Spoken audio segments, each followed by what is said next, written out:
The workshop was always the most important set for me.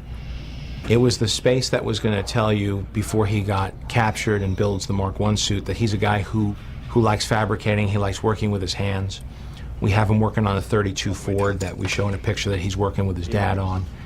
And it just shows that he's a bit of a gearhead. He's a guy who, not only is he a genius as far as design goes, but he actually has a hands-on knowledge of how to build things.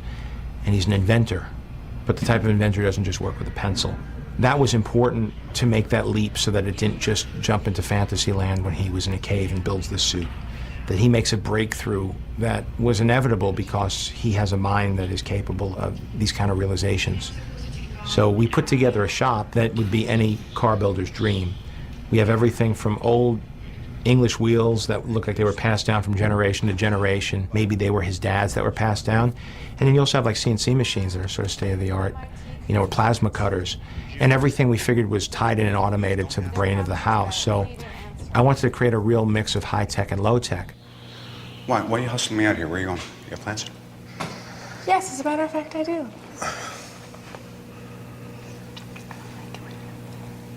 You don't like me? What? I don't like you. I don't like it when you have plans. Well, I'm allowed to have plans on my birthday, so there you go. Is it your birthday? It is. Again? Isn't that funny? Same day as last year. Wow. Yeah.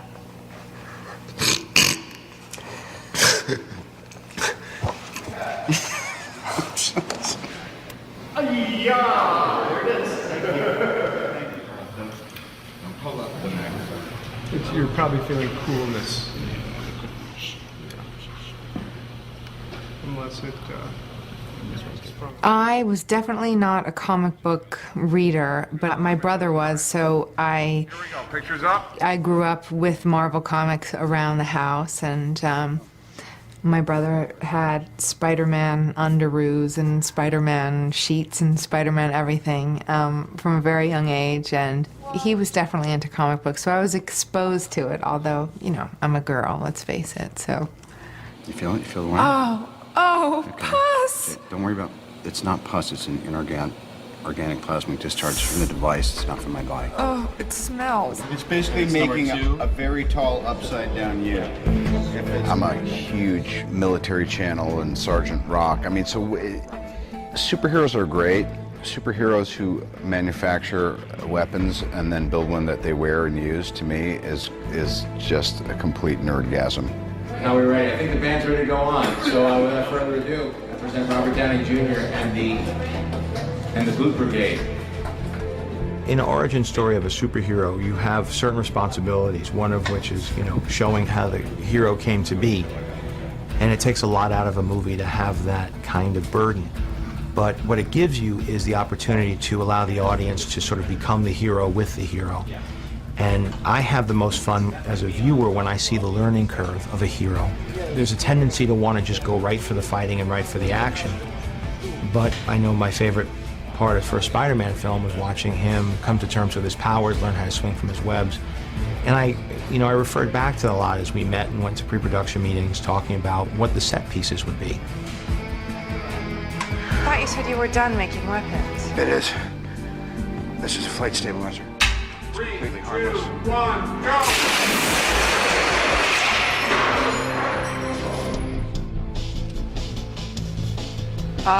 Well, watch where you point your flight stabilizer.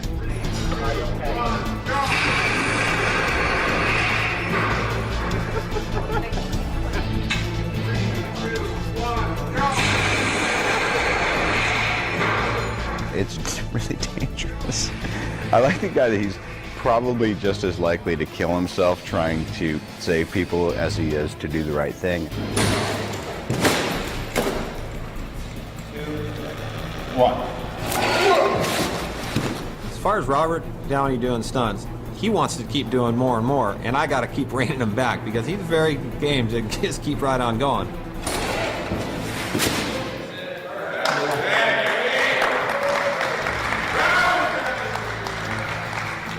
Following him while he's going.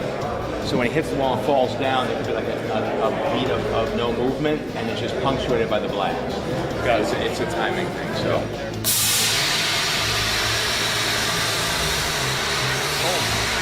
I like to think that I can do a ton of stuff, and I'm pretty game and physically able, and probably should be for the next, like I said, 5 to 7 years.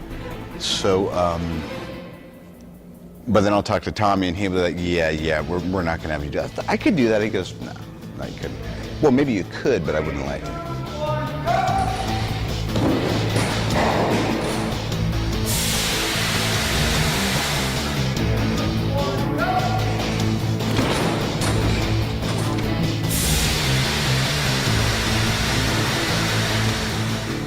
It still hurts, but it hurts every day.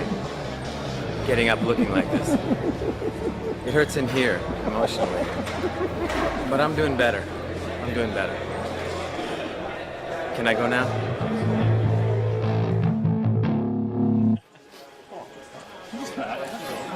Okay. Thank you.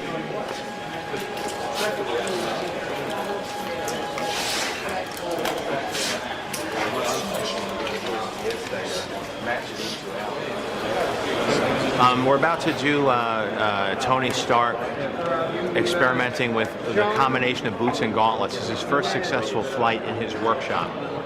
Robert here has done a lot of training on this wire rig, and the tests we've done were pretty successful.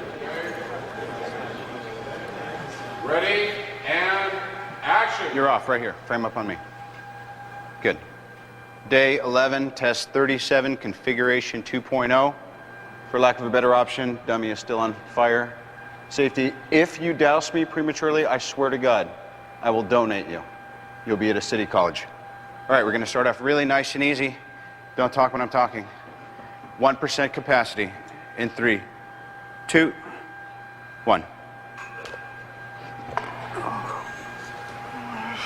Nice. 3, 2, 1, drop! Great. Steady. I've done wire work both as an actor and as a director in the past. I think people have been seeing wire work for so long that whether consciously or subconsciously, they could tell where the pick points are, they could tell where the wires are attached, and even if you use, computers to paint everything out, there's something about the physics of it that is unconvincing to me. And I was very skeptical if we could use it at all or if we take the audience out of the movie. What we did was we developed a way by which the character was picked or supported by his feet. So he wasn't being suspended by his center of gravity or his hips or his back, as is usually done in these films. Sorry. Clean up later. His feet are supporting his weight, so it actually looks like he's being supported by the blast of the repulsors in the bottom of his boots.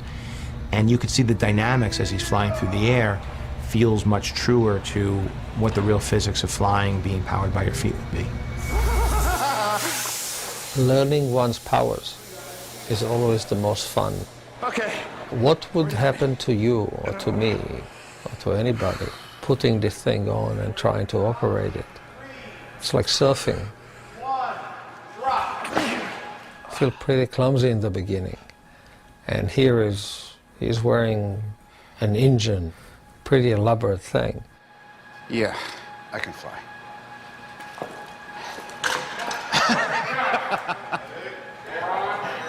Oh, man.